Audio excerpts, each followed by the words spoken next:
Hi, everybody. It is January 10, 2024. I hope that you're all doing okay.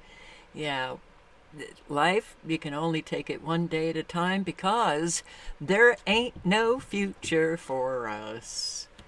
Yay! Welcome to the New World Order. Lindy London, Andrew Cruz, Analog Synth Player, Duke and us. Hello. Sherry Hughes, thank you very much. Marty Lauderdale, thank you very much. And Barb in Ohio, hello. Patricia White and Kenosis and Rage Against the Machine, hello. Scott Mowery, hello.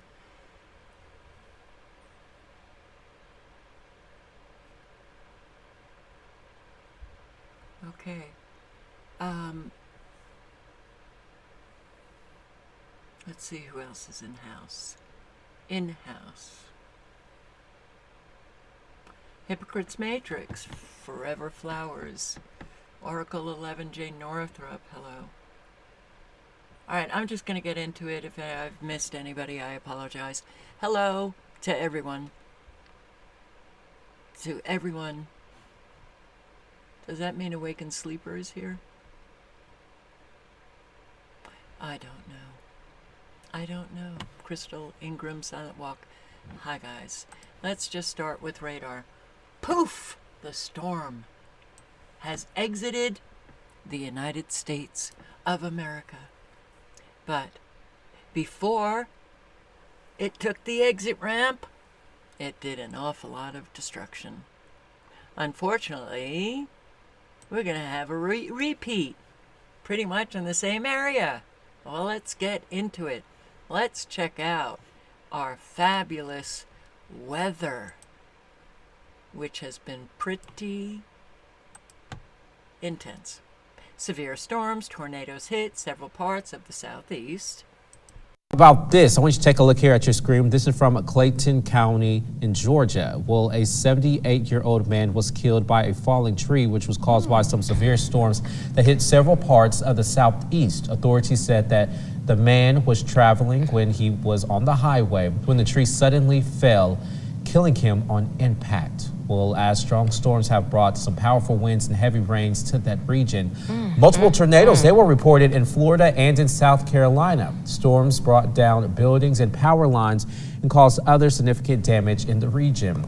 As several schools, they announced delays in the Carolinas due to some flooding, and right now thousands of people still don't have power. I actually have some friends who work in South Carolina, and yeah, just seeing their Facebook feeds and their posts about what was going on was just Mother sad. Nature just wreaking havoc on that part of the country. Well, back Sad. What Talk is about- sad is that these news reporters never report on weather modification, geoengineering. They seem to leave that out. The power outages were quite significant, but let's check out. I should have had this up for you, but the United States power outage map. There were a lot of outages. Oh, wow. A whole lot have been restored. Very good.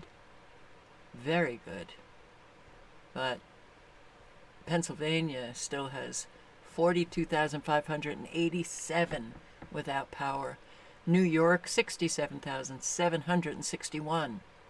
We've got Vermont with 12,180. We've got Maine, 13,290 without. And Michigan, 12,487. Yeah. Well, a whole lot has been restored. Now, just because it's blue, it doesn't mean everyone in the state has power. Here, Georgia, still 2,222 without. 3,572 in Florida. South Carolina, wow, 705. Good. And North Carolina, 4,969. So, well, happy to see that because the destruction was very real. But I want to point out, this is what takes place with the weather terrorists, and I'm going to link below to Ash Pro's Twitter account, because Ash Pro, with every weather event, when the dogs go missing, Ash Pro is posting. Puppy found on Hidden Island Drive. What is PCB? It's Florida. Panama City. I don't know what the B is. Pup is safe until claimed. Another dog, Bentley, was lost January 9 in Panama City. Is a miniature schnauzer wearing a gray sweater. Owner has been located. Yes! Terrific on this dog. But there are so many of them. The owner is, and he posts not only the dogs that they find, but the dogs that are missing. Owner is searching for her. Her name is Irma. Missing from Helen Avenue. Basset Hound.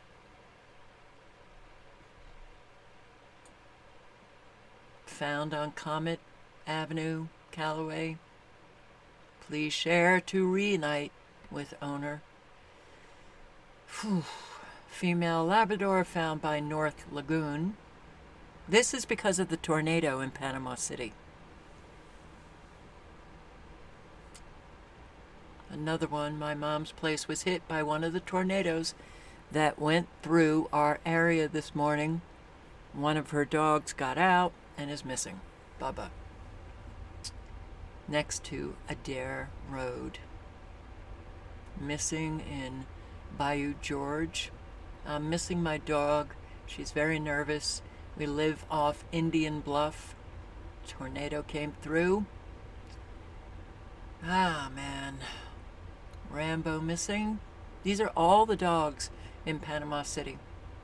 But every time there's a weather event, Ash Pro is on it.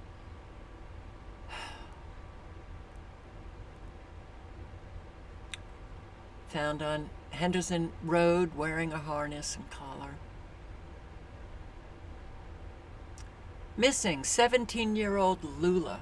She's blind and deaf. Missing in Breakfast Point off Long Point Drive. Any of you guys in this area, or all of you, just circulate the information.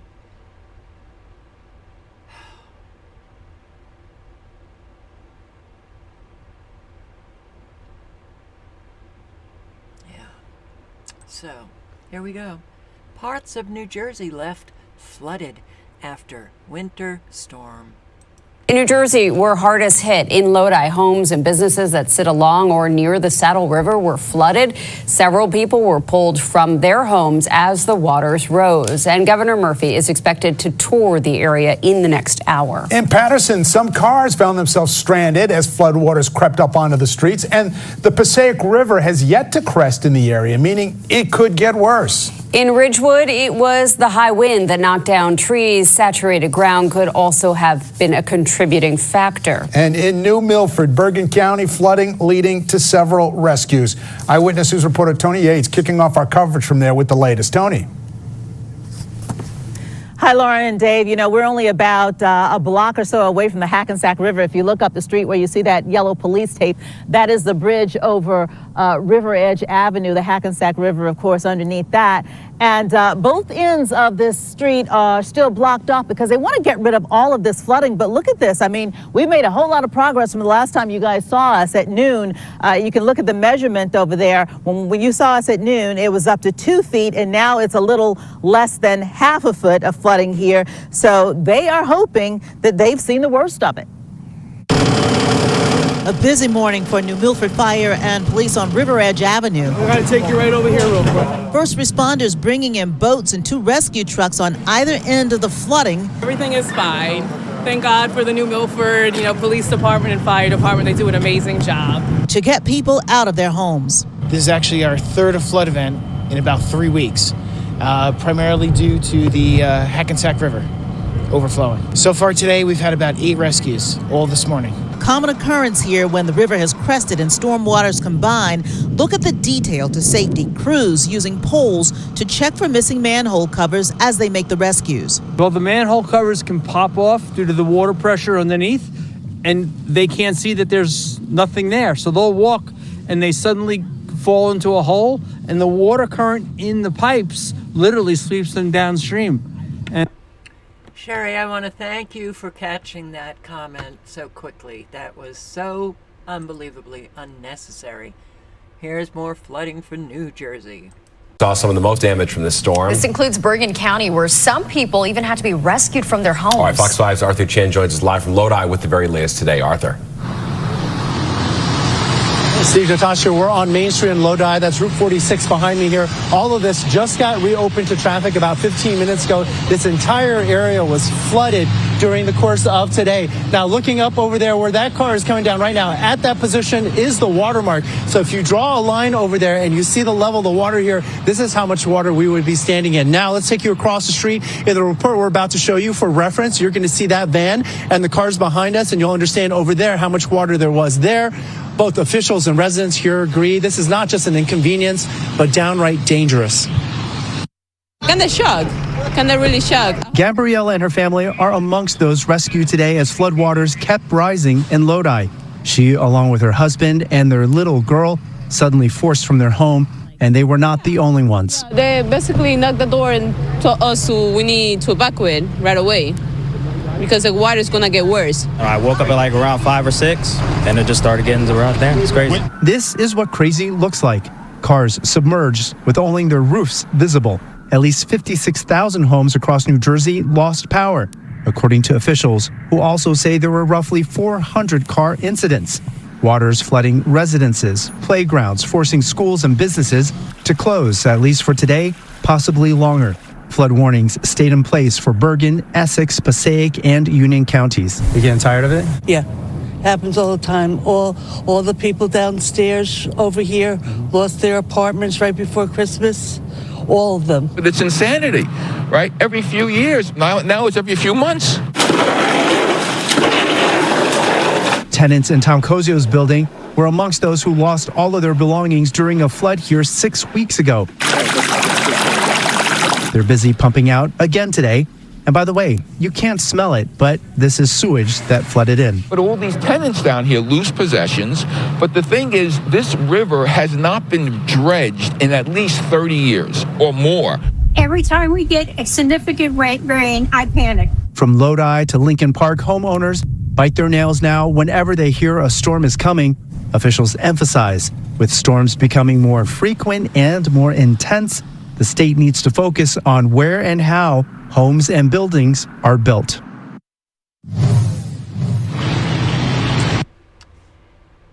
Oh boy, oh man, so many people. Just look up, look at the sky. Do a little bit of research on weather modification.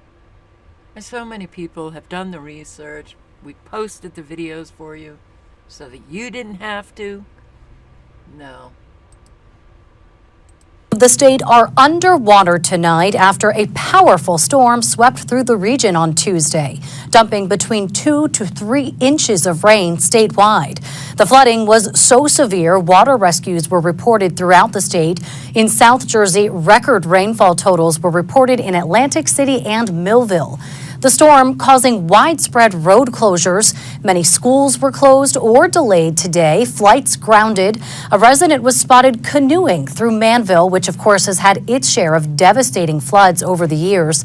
And it wasn't just the rain. This storm brought with it dangerous winds up to 72 miles per hour at Island Beach State Park, adding to issues with coastal flooding in places like Harvey Cedars and Toms River.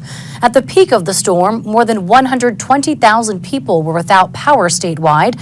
That number has dropped significantly, though, throughout the day. And even though the rain has ended, rivers are continuing to rise and crest at various flood stages. The Delaware in Burlington County clocked the highest at just under 12 feet. For many towns, especially those along the Passaic or Saddle Rivers, it means rivers invading Lodi. Overnight rainfall turned the New Jersey declared a state of emergency that began at 5 p.m. today. So it started 3 hours ago because they were saying the river is just going to cause more flooding. Isn't that special? Hampton Beach, New Hampshire.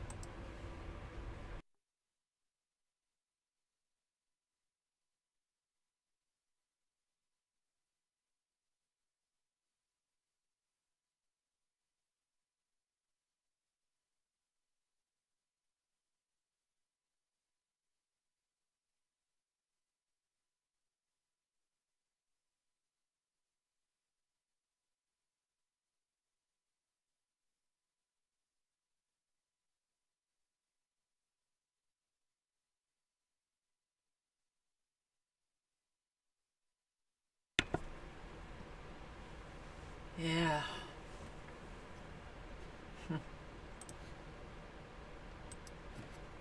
Philadelphia. Chopper 3 was extremely busy crisscrossing the tri-state area as flooding wreaked havoc across the region. The dizzying aerial and ground tour by CBS Philadelphia crews began overnight as rivers, creeks, and streams began to rise. In Chadds Ford, Delaware County, Route 1 was underwater as you could see several cars stuck and abandoned. A state of emergency was declared in Darby Borough, where flooding forced several people from their homes and into a local shelter as the Darby Creek overflowed its banks. More flooding video from Delaware County. This is the Chadds Ford Historical Society, along with houses partially submerged by the Brandywine Creek. A similar scene played out in White Marsh Township overnight as several roads were closed due to downed trees and flooding. And take a look at Chester County, where some drivers got stranded on flooded roads. You can see water covering half of this car's wheels in Tredyffrin Township. Whipping winds forced this massive tree to fall onto this home in Westchester last night. The house suffered serious exterior and interior damage, but luckily no one inside was injured. And in East Falls, Chopper 3 captured the swollen Schuylkill River as it flooded Kelly Drive after cresting early Wednesday morning, shutting the major roadway down for hours between Falls Bridge to Hunting Park Avenue.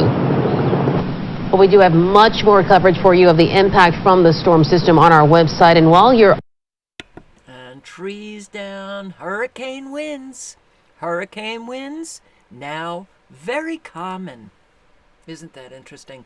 Long Island flooding.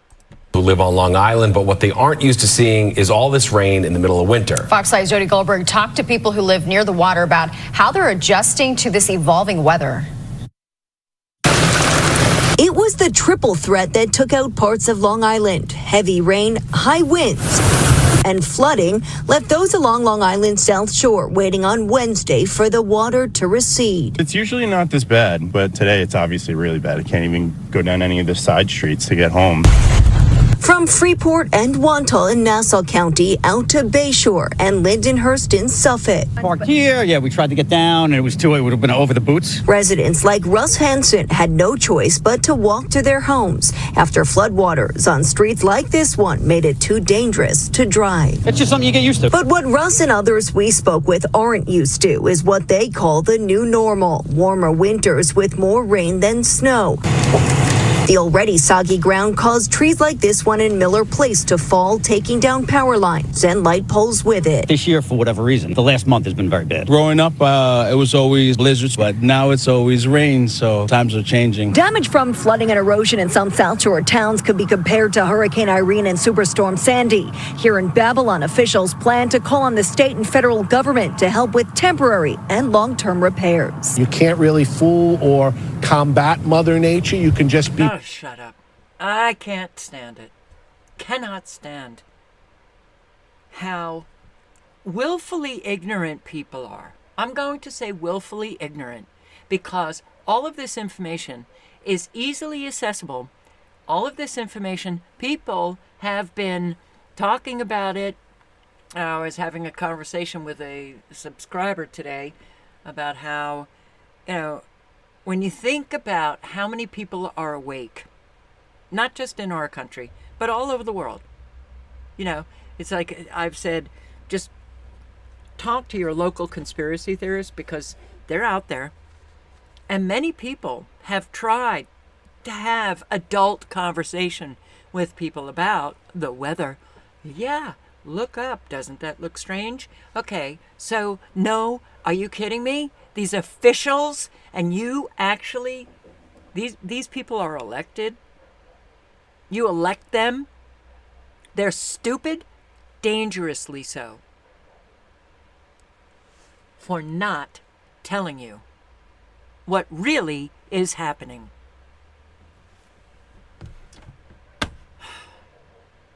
When you look at how many people are suffering the consequences of this, I can't stand it.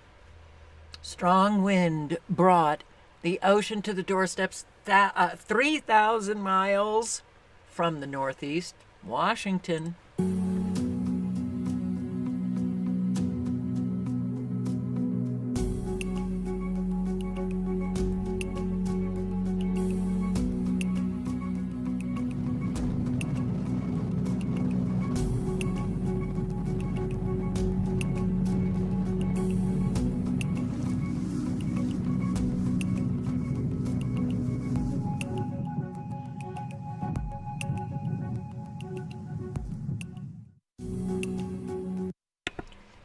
The strongest winds I have ever felt in my lifetime. That's what one of the residents said.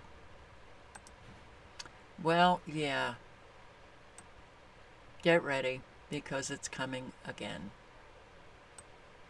So, this begins at midnight, January 11. Okay, that's 6. So it goes in 6-hour increments. Watch the images. Now we're January 11 at noon. Okay, not so bad. January 12 midnight. Lots of rain for Arizona, where I am. Snow up north. And boom, January 12, 6 a.m. A whole lot of rain for northeast, central Texas. Trying to read this. Oklahoma, Arkansas, Missouri. Lots of rain. Oh, there we go. Noontime, January 12. A whole lot of severe weather coming to Arkansas. See, I have trouble reading this map because there's too many lines. But, yeah, Arkansas and into Missouri, and it's not looking pretty. Whoops. Not looking pretty at all. Look at that expansion. From noontime Friday on January 12 to 6 p.m. January 12. This is not looking good. I hope it changes. That would be good. But look at the amount of snow, and look at this rain that is coming down. Tennessee, South Carolina, Georgia, Alabama, and on up, Ohio. And more rain for the East Coast. A whole lot of snow coming, but it is wintertime. And severe storms. This is January 13 at noon for Massachusetts, the Cape, Long Island again, and New Jersey. Just what they all need. After the huge storm, the very next day, the huge storm yesterday in Florida, the very next day, they're right back at it. I think this is Florida. It's now an everyday thing. They are destroying the earth. We must stand up in the face of evil. Ha ha! Good luck. We just had one of the biggest storms. But is it stopping this? No. It's every day. It's every day. We just had one of the biggest storms. I want to say it's Florida, but it's somewhere down south. No, people don't stand up. So that's why we're getting destroyed. Look at this, though. This is Florida. Absolutely insane what they are doing ahead of the next storm. Florida, look at the sky. Is this normal?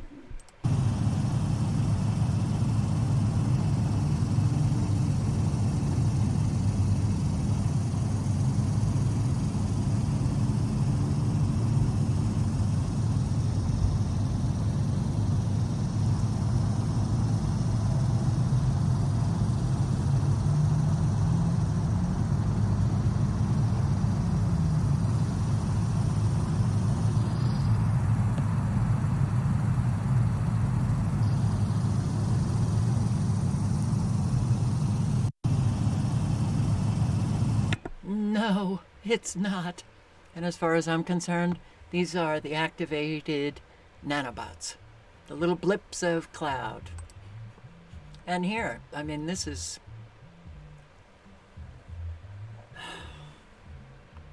I can't stand that neighbor. I can't. Okay. Yeah, I can't... Wow. You have no idea what goes on in my mind for these 2 hours. That I don't say.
I feel like we're under attack. I've never seen so many jets at once.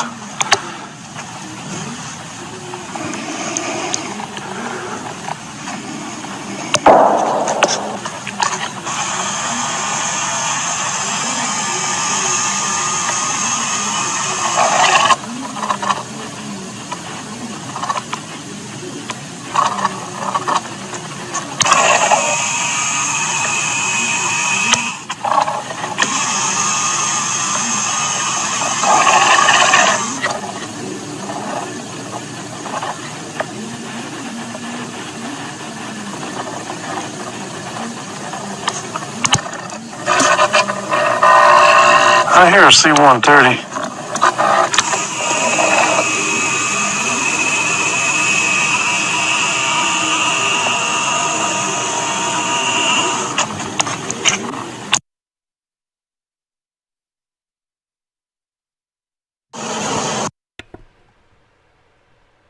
Lovely.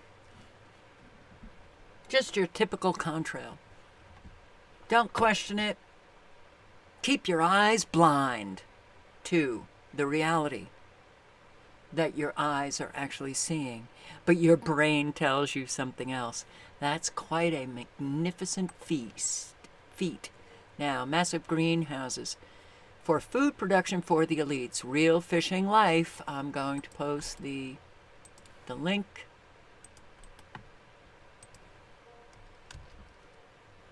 Posted for you.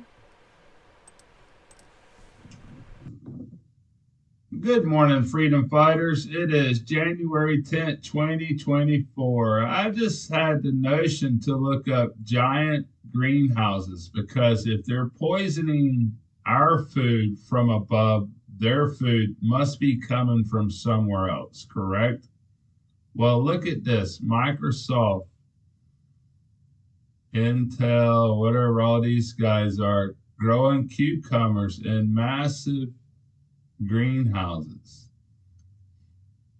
with farms obviously outside of these greenhouses. Why did they have these greenhouses? What are they for?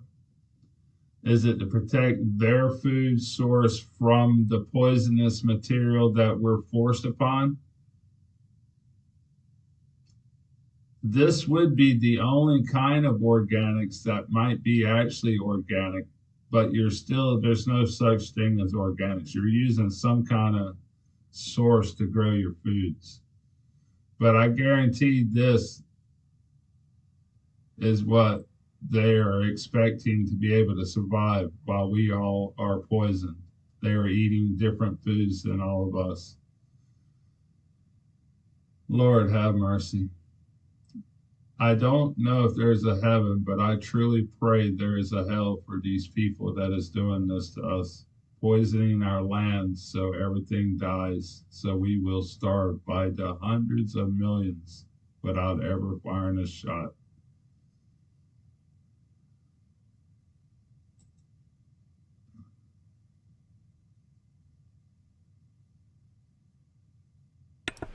Our mission to accelerate and empower the transition to smarter and more resilient agriculture. For whom? Our vision, a new era where agriculture is economically feasible, resilient to climate change, and powered by data-driven strategies. Oh, yeah. And what is going on in Canada? Police brought warm blankets to eco-activists who are frightened by global warming. I saw another video a couple of days ago where the police were bringing coffee to activists. Now they're bringing blankets.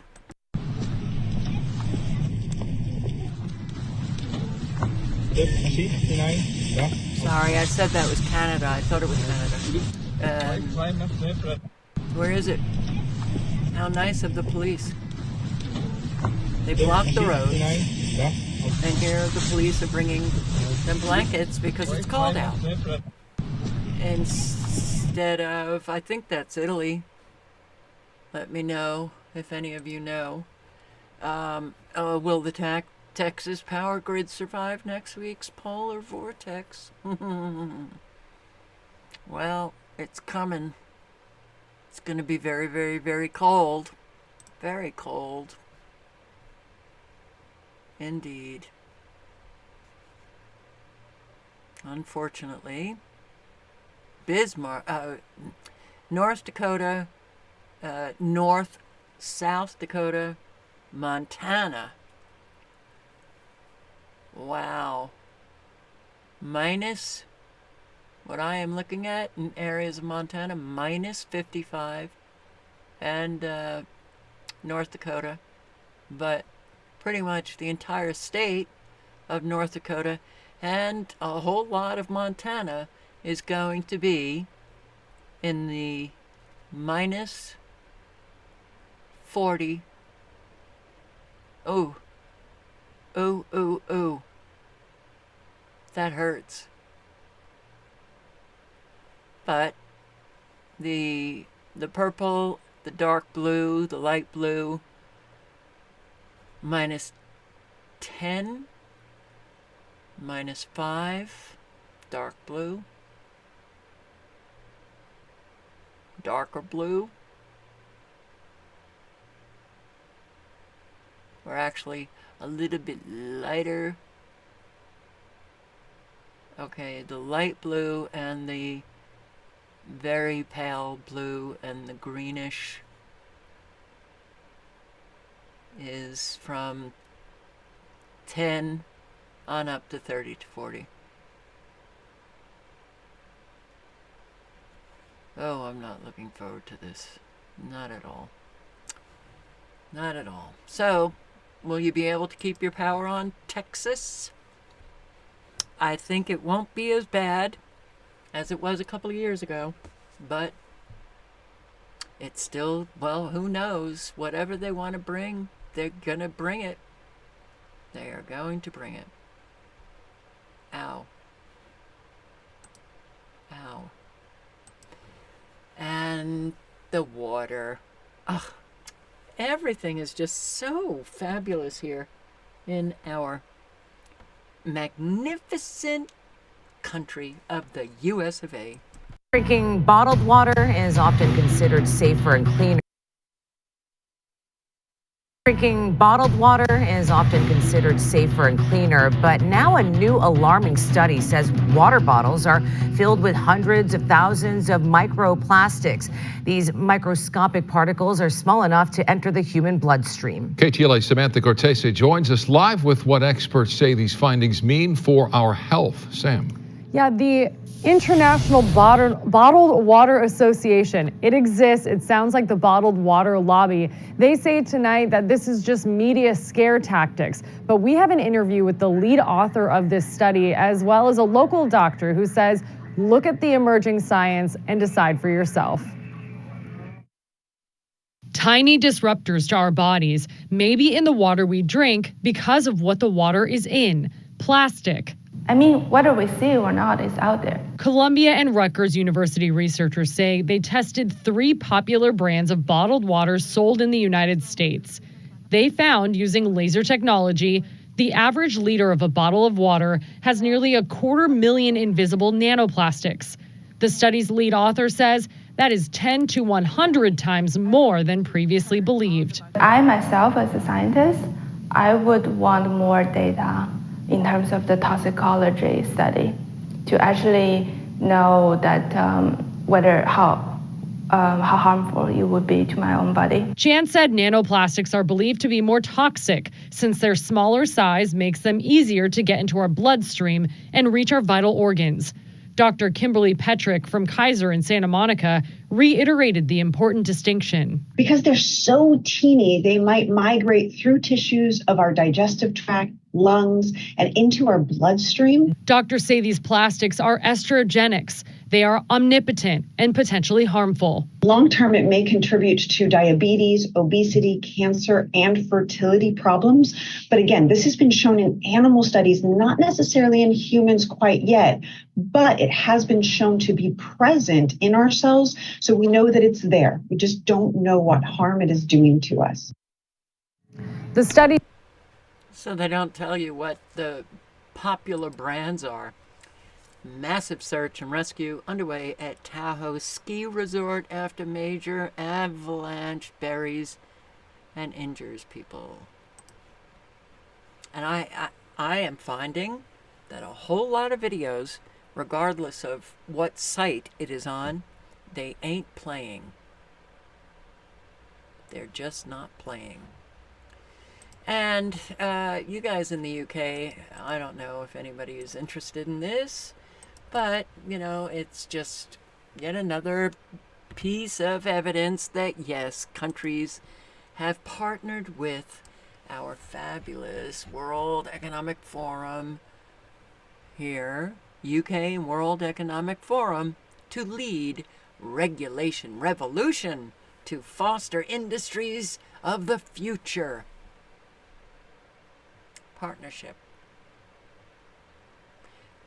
Government is no longer what it used to be. Regulation revolution, creating an environment which fosters and supports entrepreneurship and the innovative industries of the future from flying taxis to digital lawyers. Yay! What a world! The United Kingdom is the first country to partner with the Center for the Fourth Industrial Revolution. This is what a whole lot of us, we got that. Oh, what, you're a conspiracy theorist? Fourth Industrial Revolution, New World Order. Fourth Industrial Revolution on this project, building on its existing collaboration with the Center on Artificial Intelligence. Partnership work will focus on areas of innovation which align with the UK's industrial strategy grand challenges. Those grand challenges, such as AI and machine learning, autonomous and urban mobility, drones, and tomorrow's airspace, and precision medicine. Nanotechnology. Get those nanobots into the body. They're going to target cancer cells. All right. This is it. This is it. This is our flippin' world. I don't like it. I really don't like it. Not at all. Let's just go through these few. Oh, I am going to post this video that I came across on Twitter.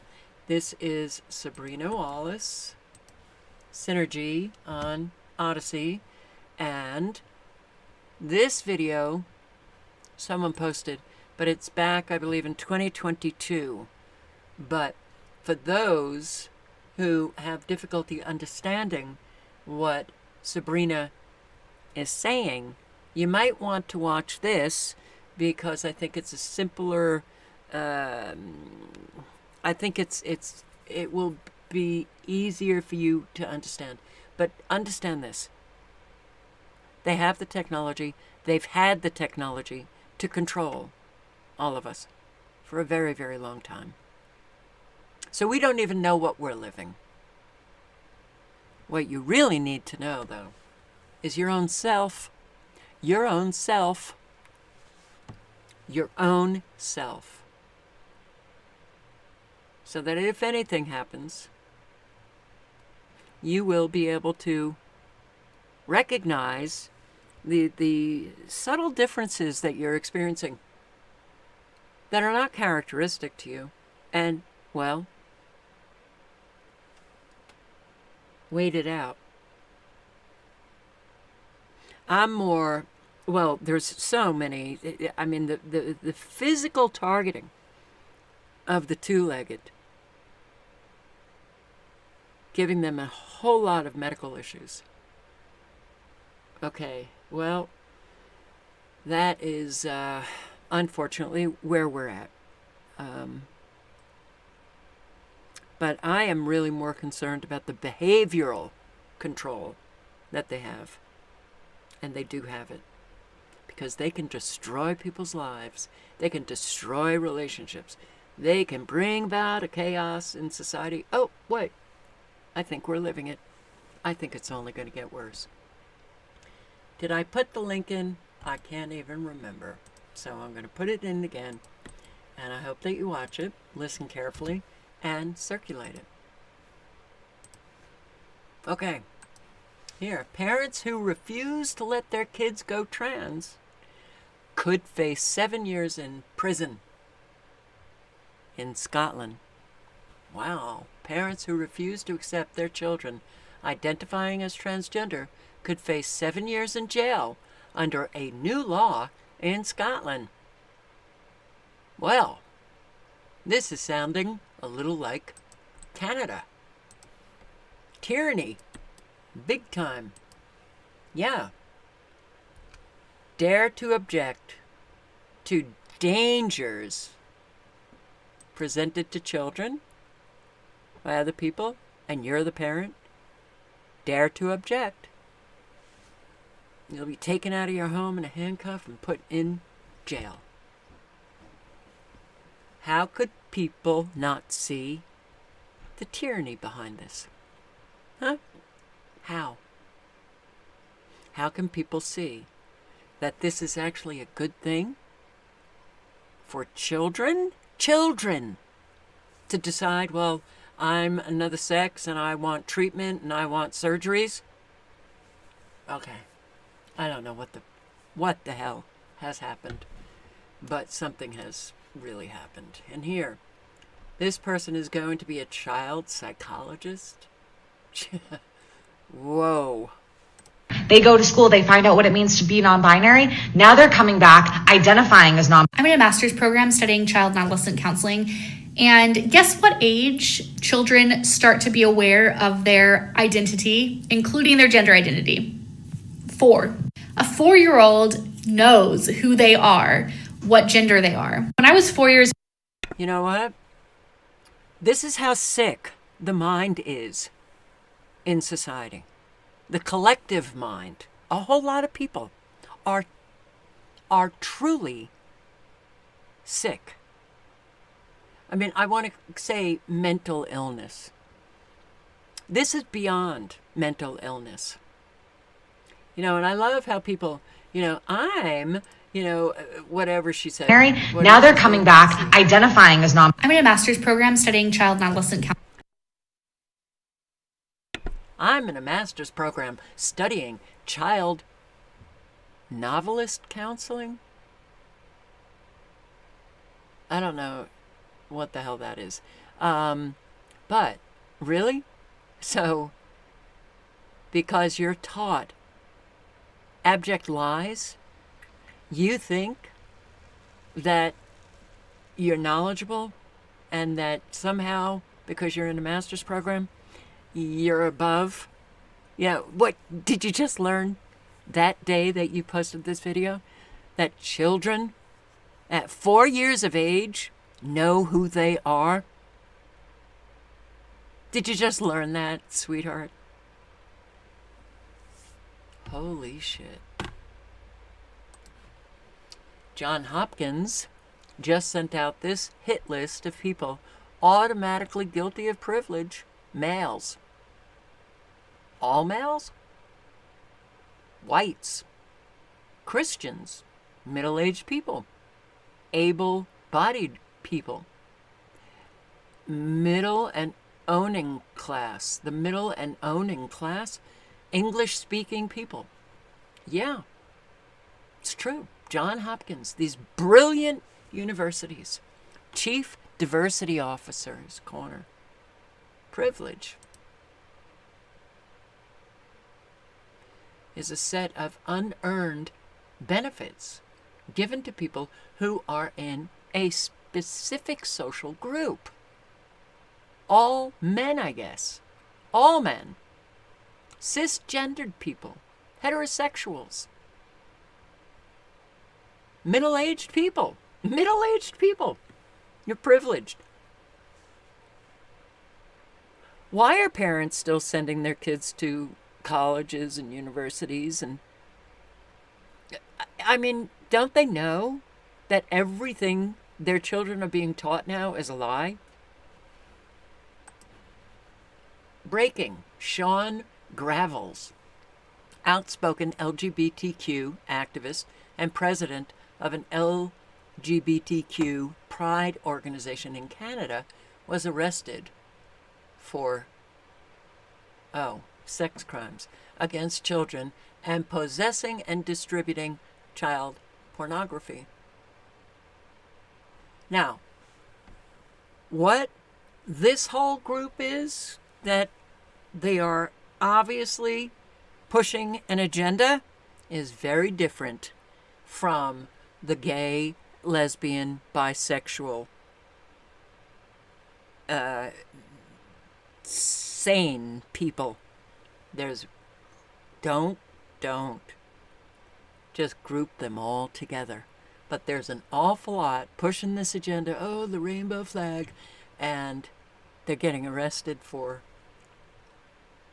child pornography.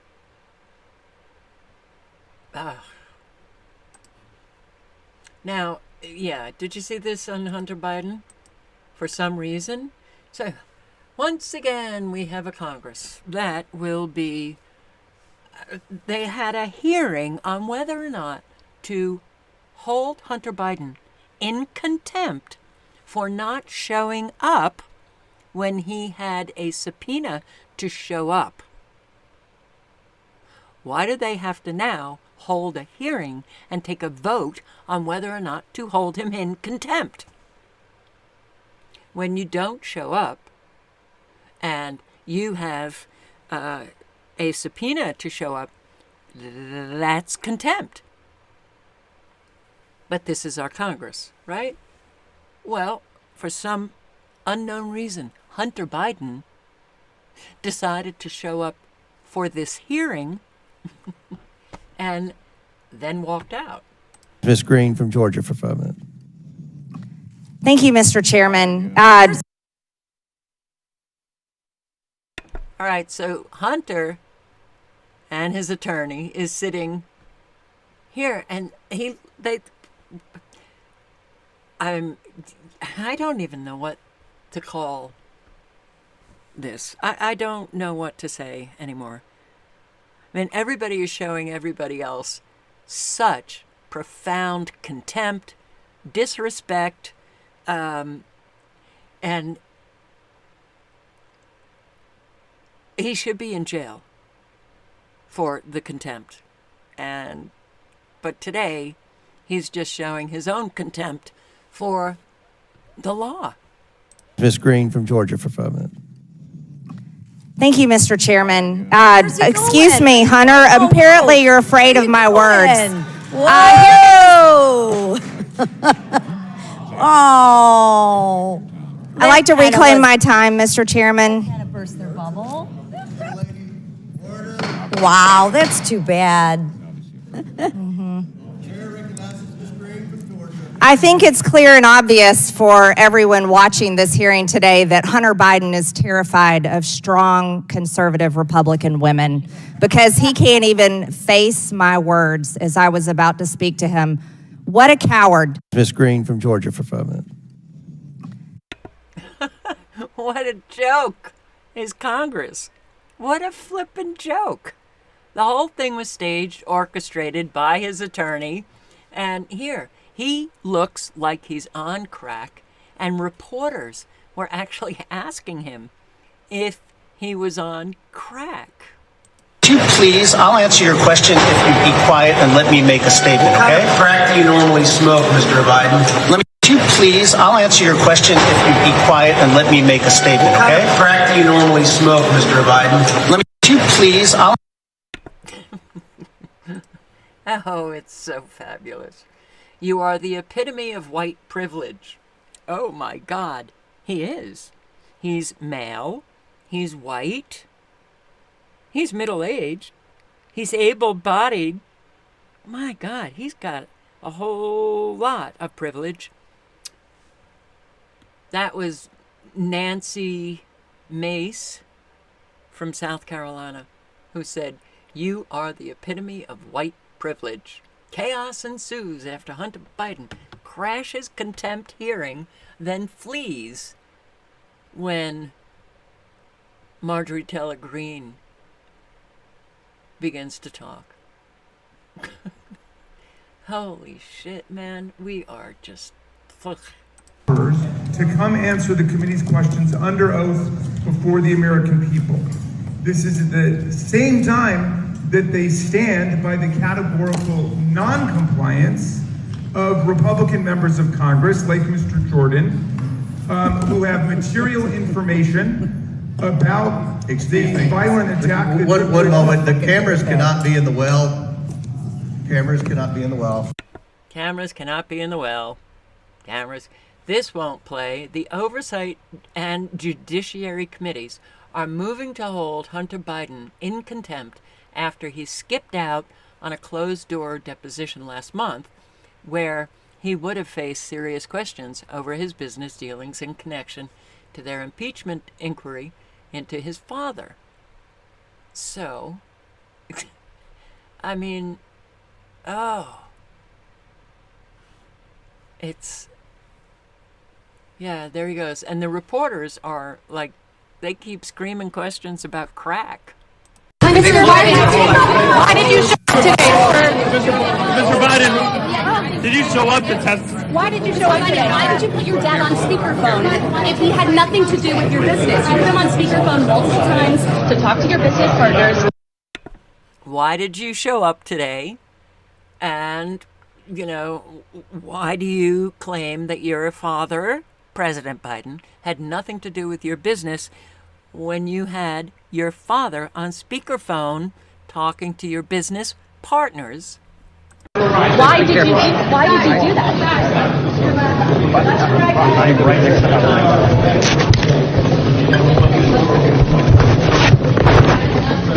Hunter, what's your favorite type of crack? Don't stop. Are you on crack today? Are you on crack today? The vast majority of Hunter Biden's artwork. Yes, that guy became an artist. Yeah, the vast majority of Hunter Biden's art has been purchased by Democratic donors. Really now? What a surprise. One of whom was appointed by President Biden to a prestigious commission after she purchased Hunter Biden's art for tens of thousands of dollars shortly after Biden's inauguration. And Hunter Biden's friend and financial benefactor Kevin Morris purchased $875,000 worth of his art in January 2023. Burgess told lawmakers. Burgess said Morris only paid a 40% commission on the $875,000. Do you really think he's that good of an artist? Oh my God. Morris identified as the third-party donor who paid off approximately $2 million in Hunter's back taxes. Oh, it's all in the family. But look at Hunter. Look at these eyes. I mean, you have to wonder, is he on crack? To publicly answer all their proper questions. The question there is, what are they afraid of? Thank you. To publicly answer all their proper questions. The question there is, what are they afraid of? Thank you.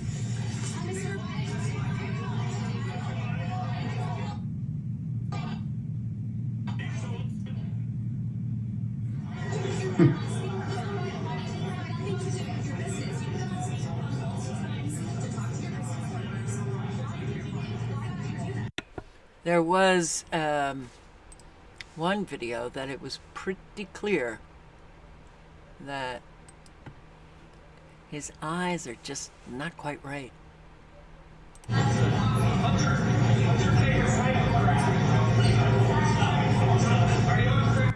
Are you on crack today? All right, so Nancy Mace goes to the privilege. Oh my God, it's just such a clown show. And then on the other side of the aisle, you have this woman who's deflecting with Trump. She then starts with Trump. Well, this was a hearing for Hunter Biden.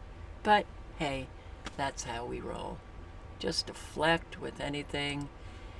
Oh man, I just can't stand how crazy our world has become. So, again, our economy cannot be doing well when the World Bank comes out and says the global economy on track for worst half-decade of growth in 30 years.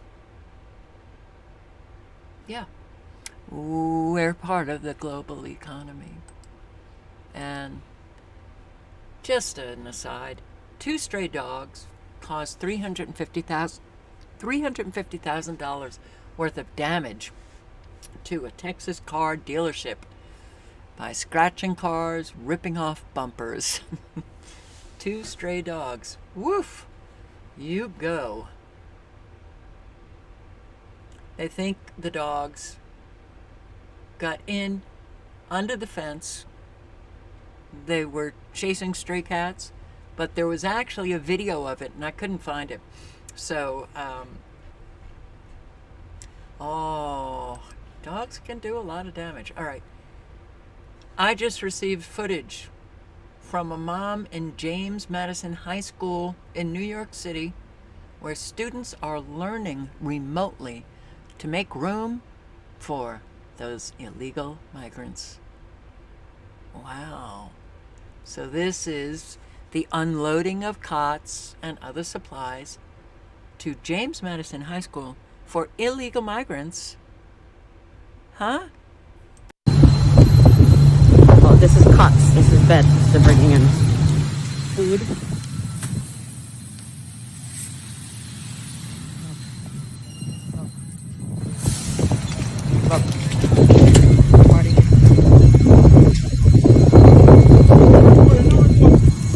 Why not? Why not? I gotta see where my tax dollars are going.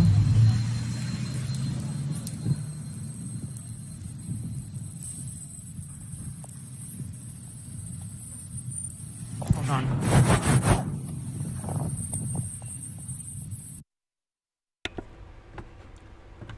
Yeah, everyone doesn't want people filming any of this. Oh, here. 2,000 illegal migrants are being taken to James Madison High School to be housed. The American students that go to the school will now have to learn remotely.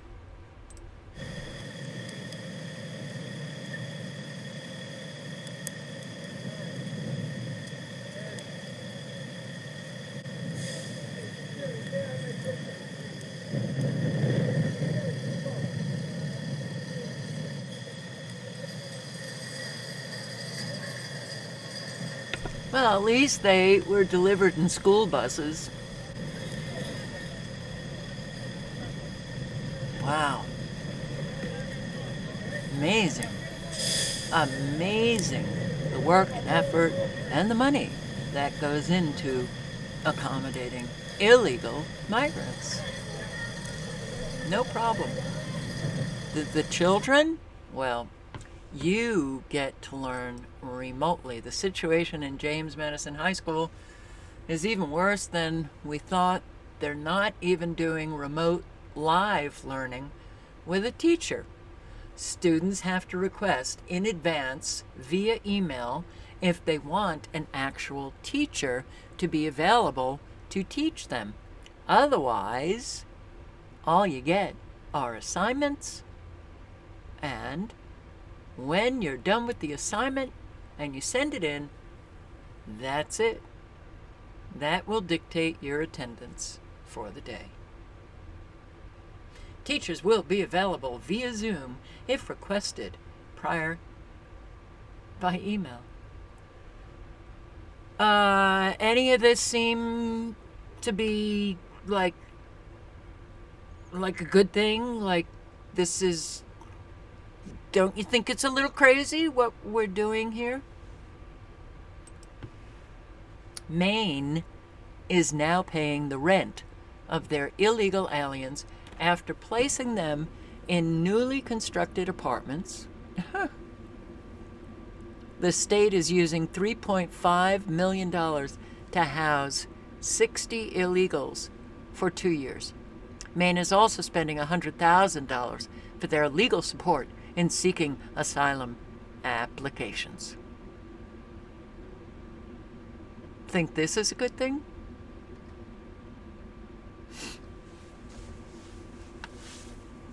Okay. Yeah.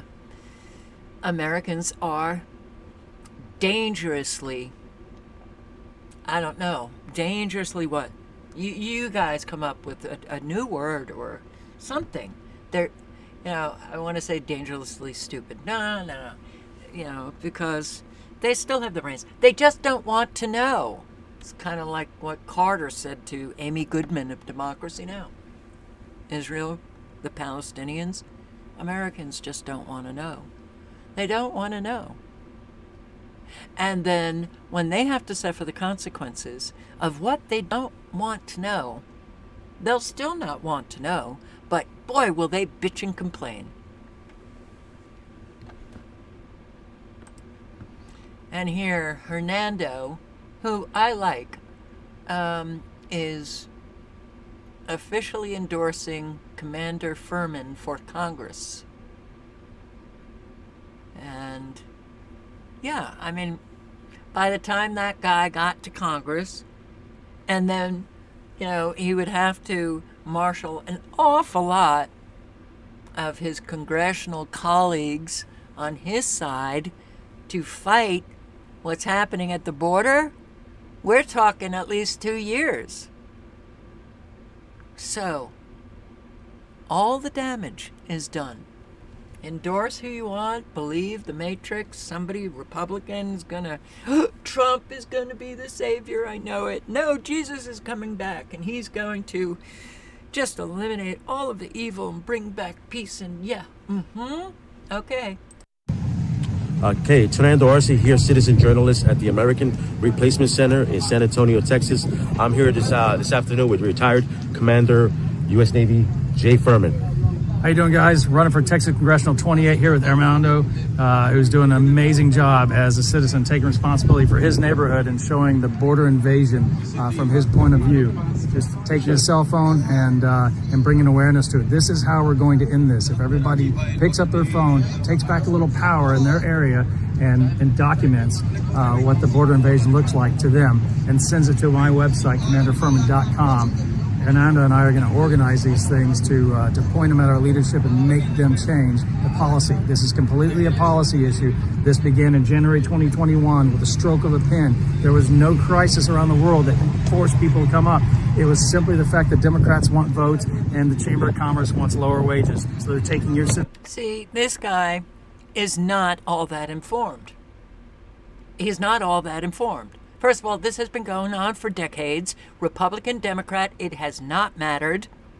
Yes, we have seen since Biden, let's just open them wide. Open the gates wide open. Come on down from anywhere in the world.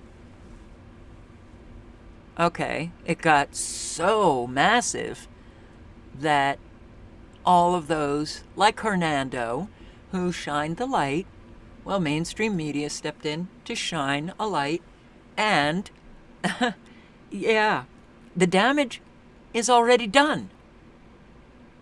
You know, so when I hear these wannabe politicians, I understand that maybe he's a good guy, maybe he just wants to step in and try to do something right, but he is so ignorant about what is taking place. I think Hernando is far more informed than this guy. He thinks it's, they're bringing in voters for the Democrats. Well, that might be part of it, but who actually in Washington, D.C., in that government, federal government, do you really think that even your congressional representatives are elected? I don't. I think the corruption is so massive. The election fraud is so massive that we don't have elected representatives anymore. So, yeah, I mean, this is about a war against Americans. A war against Americans. Sleeper cells that they're setting up. You know, you can't claim that the Democrats want the voters of the special interest illegals. Special interest meaning they're from terrorist countries, so designated. But yeah, I mean, so this guy should partner up with Hernando and get an awful lot of people organized in San Antonio and then broaden it out into other cities and counties of Texas, and then get rid of Abbott, who's making a fortune. Now, making a fortune by busing all of these migrants to other cities.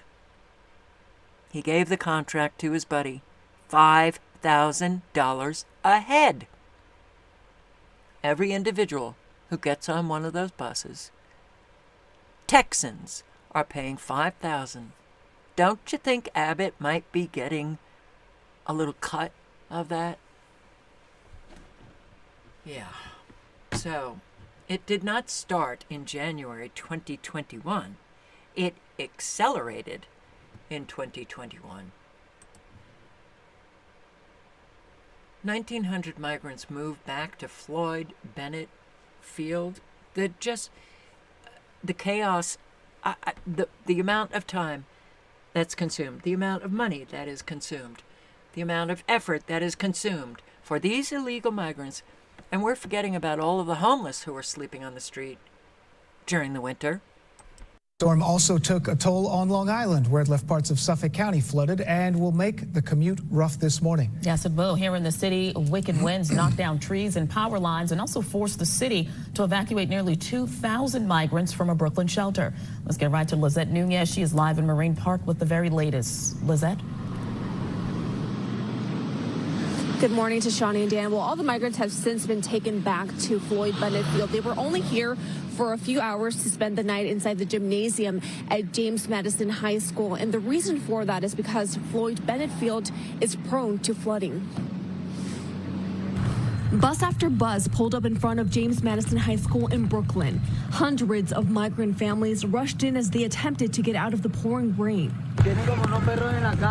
This man saying, they have us like dogs in the street. Our children are wet from the rain. Everyone is soaked. Yesterday, the city temporarily relocated 1,900 migrants from Floyd Bennett Field to James Madison High School as a precaution due to the strong storm. This woman was frustrated, saying they keep being relocated all over the place. Yesterday, Mayor Adams and New York City Emergency Management Commissioner Zach Iscol toured the respite center. All migrants are expected to exit the school this morning, and students will have classes remotely.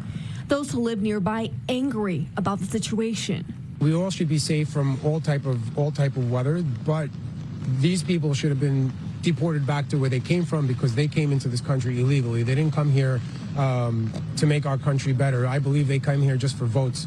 They're already getting free New York IDs. They're getting free shelter, free food. The powerful storm causing damage across the city. Over in Queens, sparks flew as the power pole and wires went up in flames due to the storm. Okay, so the tent that they constructed was not good enough. So they evacuate all of the migrants into a high school. Wow. And that guy is right. I mean, they should not be here. They should be deported. How about Denver? This is a dilemma. Just hours after Mayor Mike Johnston broke the news to the city council. I mean, for people that aren't familiar with the budget, $180 million is about 10 or 15% of the city budget. The mayor explaining the details to us as we rode with him around downtown Denver on a tour of cleaned up encampment sites. What would a 10 to 15% budget cut citywide look like, and how would that affect me as somebody who lives in Denver, do you think? As a department head, your goal is always how to find the things you can cut that don't directly impact services as much as possible. We don't want to close down rec centers or stop picking up trash or paving the street. All right, let me just cut to the chase. He's doing what Mayor Adams in New York City has done. 30% budget cuts. And he says, we're really going to, prioritize those cuts. We don't want any of the cuts to affect those in Denver, the residents. They will affect the residents. Service cuts. So that's what we are living. And that is, we can look in the mirror and blame ourselves for all of this. I received this from a source in O'Hare Airport, Chicago. Yeah, they're all over the place. This is parts of the airport were sectioned off to house illegals. There were too many illegals, and now they overflowed into the terminal area. Mainly Hispanic men.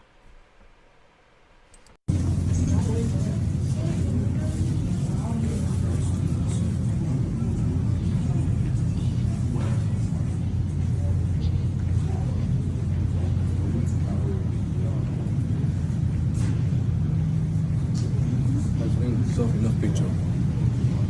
Wow, it's an airport. It's an airport. Are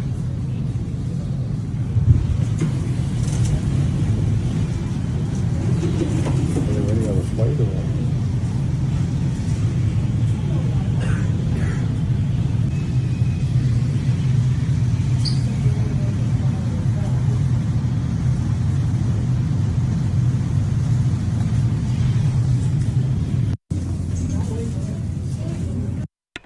What's behind the black curtain? And here, breaking news in the Senate omnibus. Mitch McConnell agrees to allow the Biden administration to bring in 5,000 illegals per day. No wall, $735 million in funding for a path to citizenship. You don't have two parties. Why? Why are so many quote-unquote awake still so stuck in the matrix believing that they're on the good side? They're the Trumpers, they're the MAGA, they're the Republicans. They're on the good side. What have the Republicans done for you? When they held power, what have they done for you? Now, some might say, well, when Trump was the president, we were making more money. Oh. You and a few others. But of course, the upper echelon of folks, the rich, got richer during the Trump years. All right. I don't, they're both parties extremely, obviously corrupt, treasonous. Denver. Oh no, wait. We have cranes collapsing. We've got buildings collapsing. 5 injured after boom truck collapsed in Manhattan. Yeah, hi there, Steve and Natasha. Well, first of all, as we were coming up here, it had been called in as a crane collapse, and that's what everybody thought it was until we got here, until a short time before we got here, but that was not the case at all. It turned out that it was a boom truck, as you guys were just talking about, that tipped over inside a construction site. Now, I'm going to step out of the way here because I want Jimmy, the camera man, to push in here so that you guys can see exactly what's going on. This is a big vacant lot.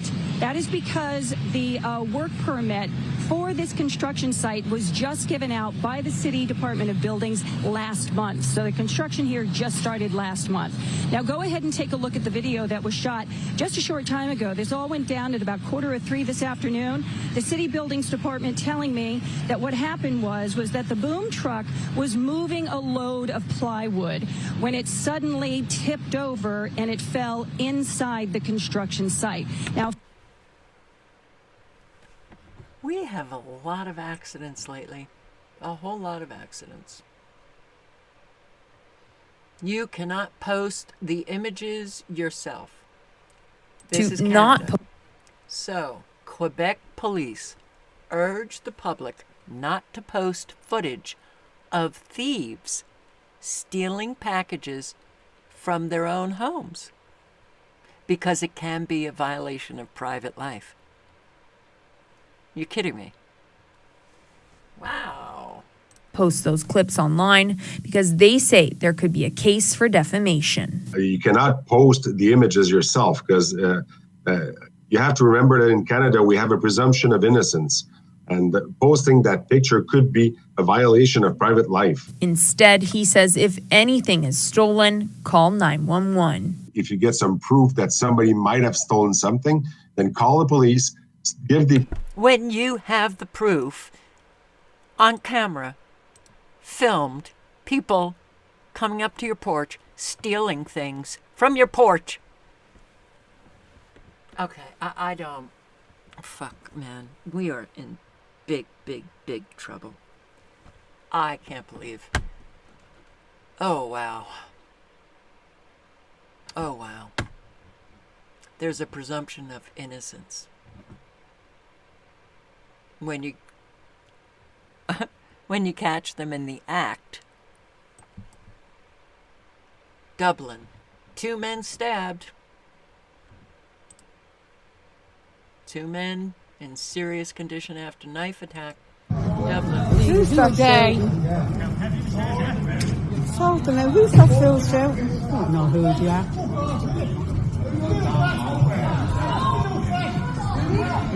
Who is that? Who is that? Don't know who he is.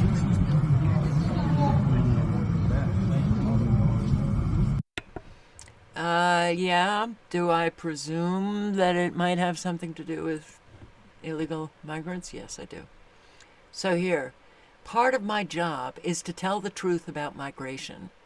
Leo Varadkar recently said it's a far-right myth to say that refugees must apply for asylum in the first safe country they enter. Asked if he was spreading misinformation when he made the claim in 2019.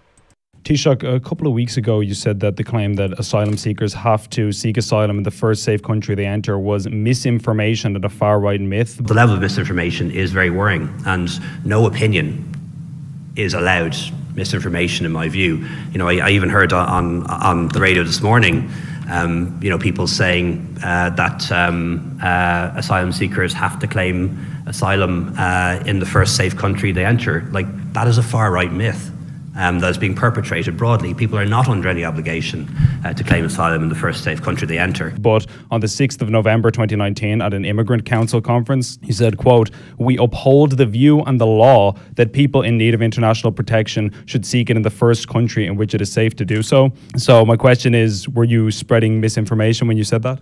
No, I saw your video, by the way, and I think you made one fair point. That particular myth went beyond the far right a long time ago. It is a mainstream view now that asylum seekers have to apply for asylum in the first safe country they arrive in, but that is not true. And the Dublin Convention does not allow us to send people back to other countries automatically. And one of the things that I have to do now, and we have to do as a government, is to start to dispel some of these mainstream myths that, quite frankly, a lot of people believe. For example, that we have open borders. We do not. The only open border that we have is the border between Ireland and Northern Ireland, and we're definitely not going to close that one. When it comes to airports and our ports, we have very robust checks, and these are checks that we've stepped up in recent years. A new Garda station in the airport, a new Garda station in Dublin Port, and even now checks for people coming off planes.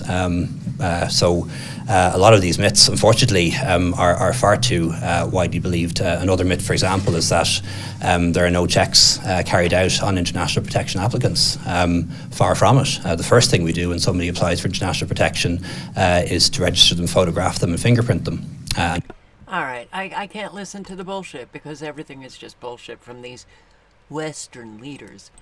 But for anybody in Ireland who might want to listen to the last minute and a half of this guy who is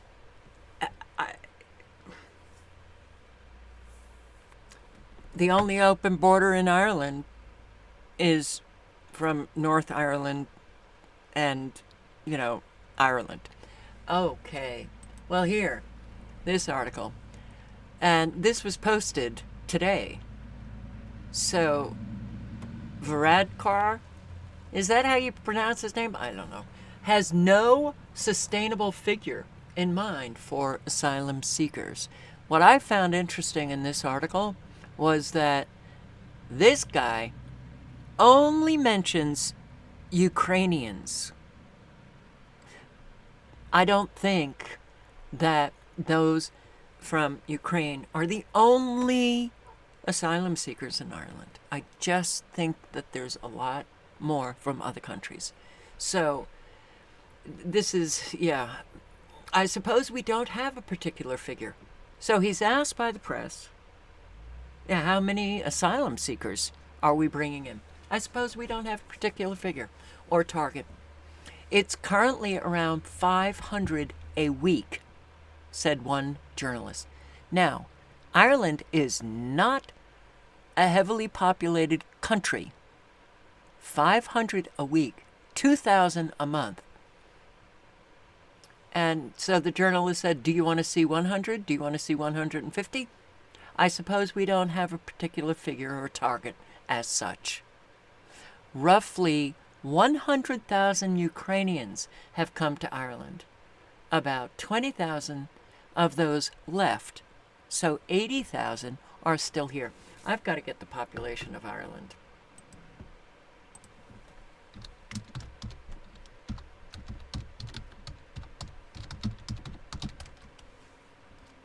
Wow. 5. Just over 5 million. Scotland, just over 5 million. Wow. Those numbers are extraordinary. I mean, that just New York City alone is 8 million.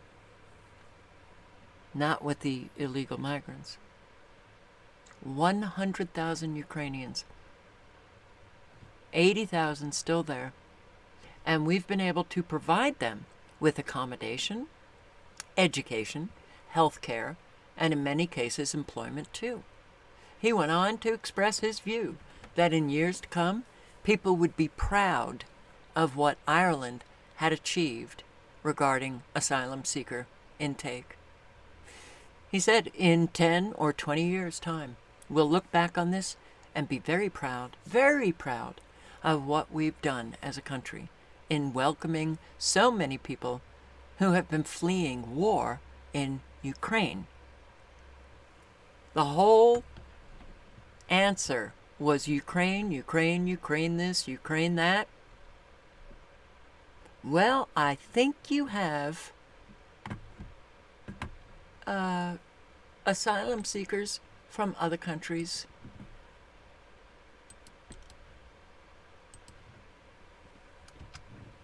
Okay, I put the link in the chat for that article. Anybody interested? State of emergency. Ecuador is really going through something pretty intense. And I have a subscriber who lives in Ecuador. And let me just bring up her comment that she sent me. I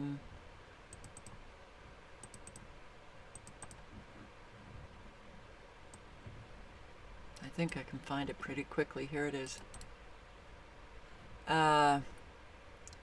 We are technically under martial law, 60-day emergency, meaning curfew while we're sleeping from 11 p.m. to 5 a.m. Military can help police against cartels. A lot of what I'm reading, I'm going to be reading in an article. But she is hearing a lot of motorcycles recently. All neighbors on alert.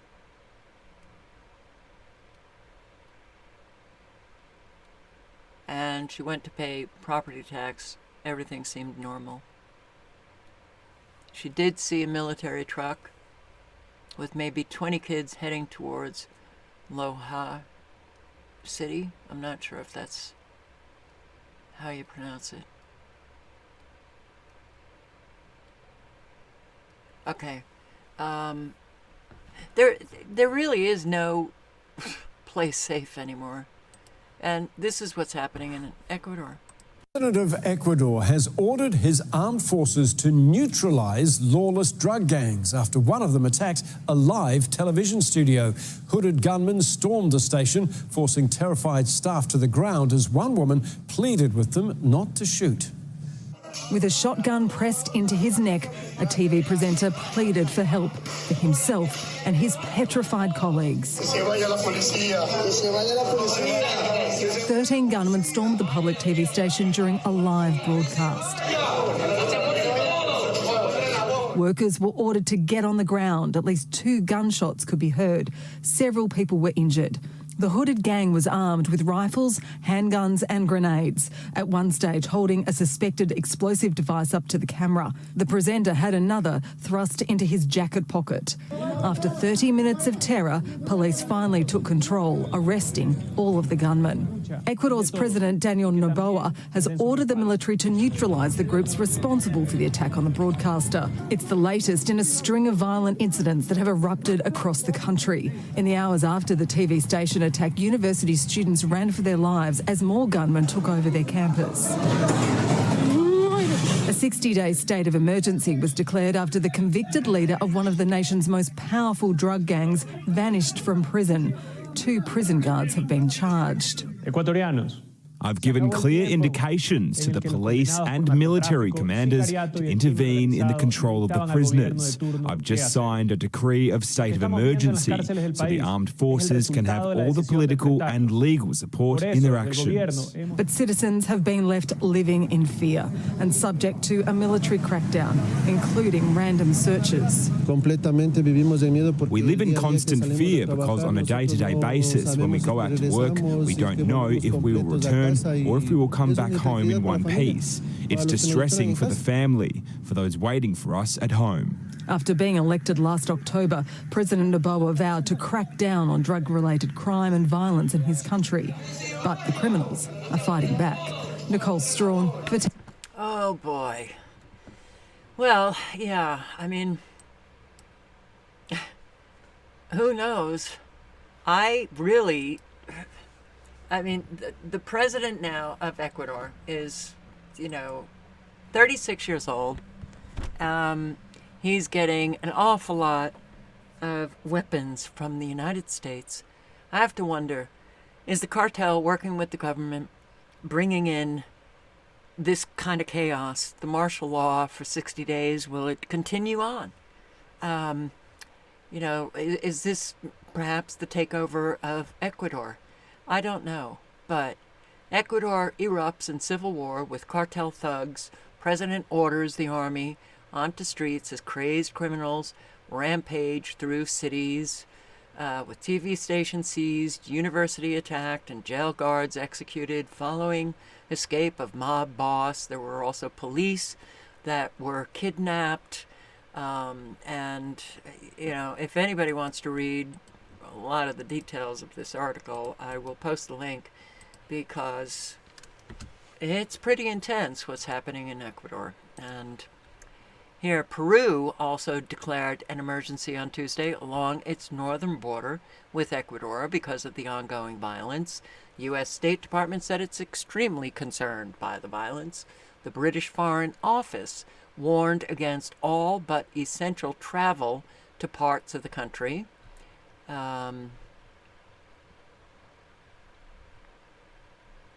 Yeah.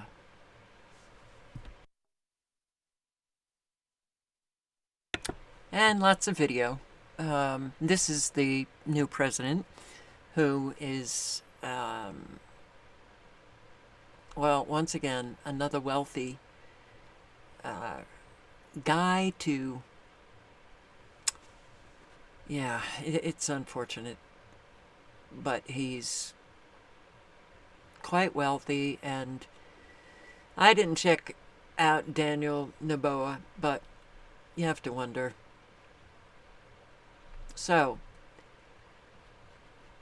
Guayaquil, Ecuador. That's where a lot of this is going down.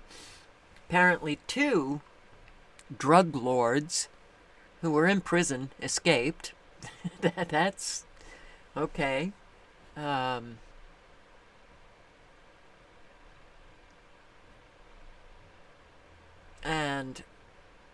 what the hell?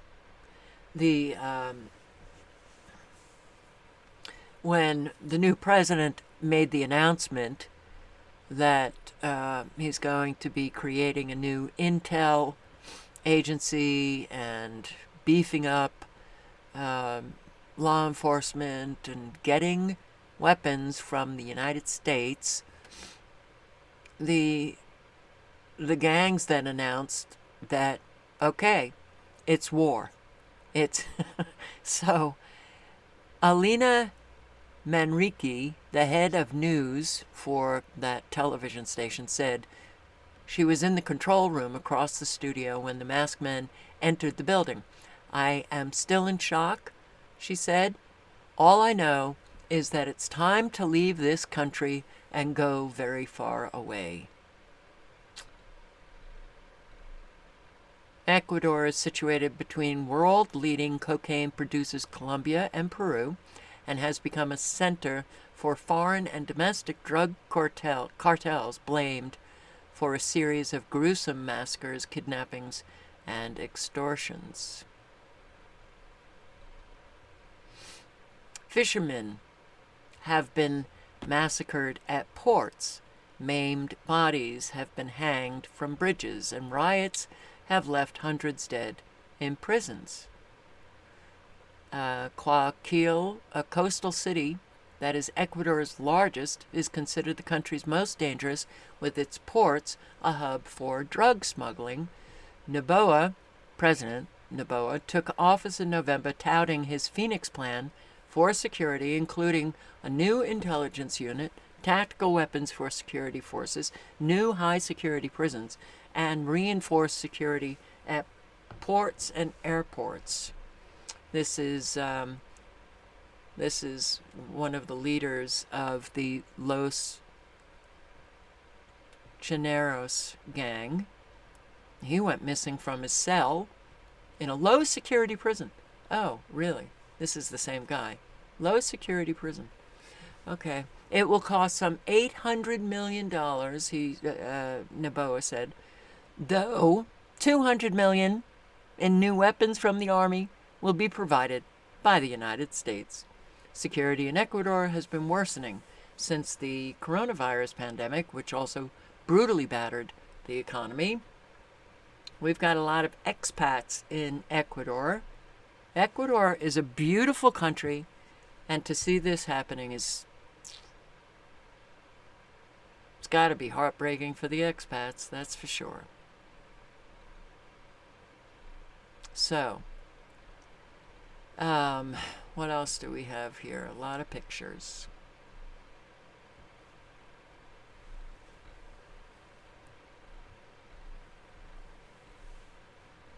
A wave of attacks began a few hours after Noboa's announcement on Monday. Authorities reported multiple explosions and said 7 police officers had been kidnapped. They were taken to the coastal city of Machala in the capital, Quito, and in the southwestern province of Los Rios. A chilling video circulating on social media showed 3 of the kidnapped officers sitting on the ground with a gun pointed at them as one is forced to read a statement addressed to Noboa.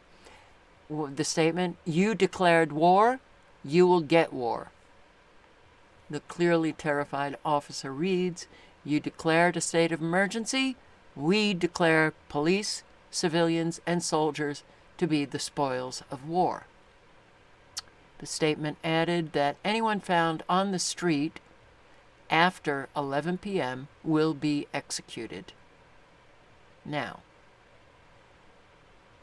I guess that's the statement of the gang, not the president, I hope. Okay, things aren't good. Yeah. The presidency and metro stations in Quito were under military guard on Tuesday. An explosive device was thrown near a police station in Esmeraldas on the northwest coast, and 2 vehicles were burned. In other areas, with no one killed, in Quito, a car was reportedly blown up. A device exploded near a pedestrian bridge. Neighboring country, Peru's government declared an emergency, deployed an unspecified number of army troops to support police forces. U.S. Department said, "Oh, we are extremely concerned British Foreign Office, don't, unless you have to go to Ecuador, don't go. Chinese embassy said it would be closed until further notice from Wednesday. The Ecuadorian Ministry of Tourism has recommended tourists stay inside their hotels or accommodation unit just stay there. So much for your vacation. Only move for essential travel. All airports are currently open, but some airlines have canceled flights. Ecuador. Okay. We strongly condemn the recent criminal attacks by armed groups in Ecuador against private, public, and government institutions. Yeah, Jake Sullivan. We are committed to supporting Ecuadorians' security and prosperity and bolstering cooperation with partners to ensure the perpetrators are brought to justice. This could be the U.S. takeover of Ecuador. Would you be all that surprised? The CIA working with these cartels are absolutely working with governments. Oh well. What you gonna do when they come for you?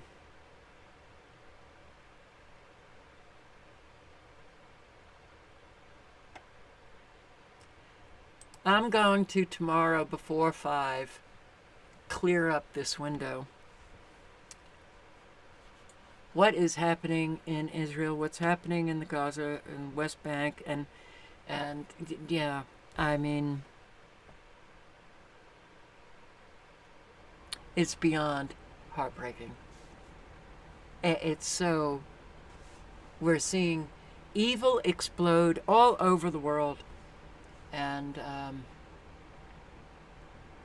these people, man, too bad. We didn't do anything to get rid of them decades ago. Too bad. We believed in the magic bullet theory. Warren Commission on the Kennedy's assassination.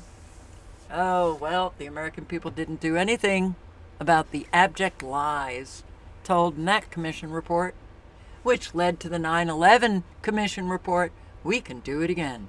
We'll just fill up these reports with lies. The American people will buy anything. Yeah. Well,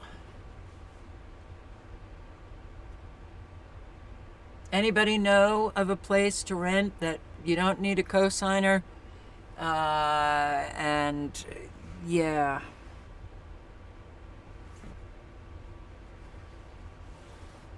Preferably in Anderson, South Carolina.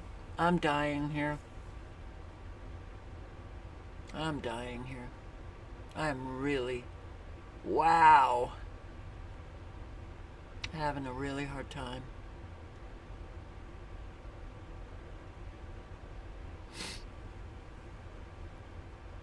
And I don't know what to do. Talk about being boxed into a corner. That's exactly where I'm at. So, bring your best self to life, because we sure do need it. Don't start any stupid shit with people. Just live honestly and speak honestly, and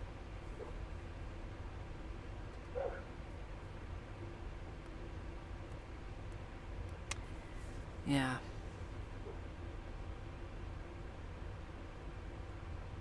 Be safe. Make sure that you've got your awareness and your consciousness surrounding, most important awareness is of your own self. Help those in need. If you have family members who are really hurting, please reach out to them and help them. You know, don't just sit back and let people suffer. friends who are having a really hard time, reach out to them. I don't think a lot of Americans understand what friendship means, so they call people friends, and it's a joke. But if you consider yourself a real friend, you will be extending yourself to those friends that are hurting. You see all the homes getting flooded and torn apart by tornadoes and winds, trees, people dying, the weather. A whole lot of people are in need of a whole lot of help. And man, this country has shot. We're shot. Community, trust, friendship, connection. It's up to us to reestablish all of that.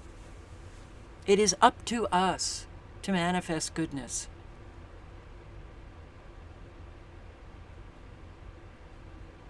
So I hope you do that. I really hope you do that. And yeah, on that note, I say to all of you, thank you for showing up. I do hope to see you tomorrow, and stay safe. Good night and good luck. Ciao, guys.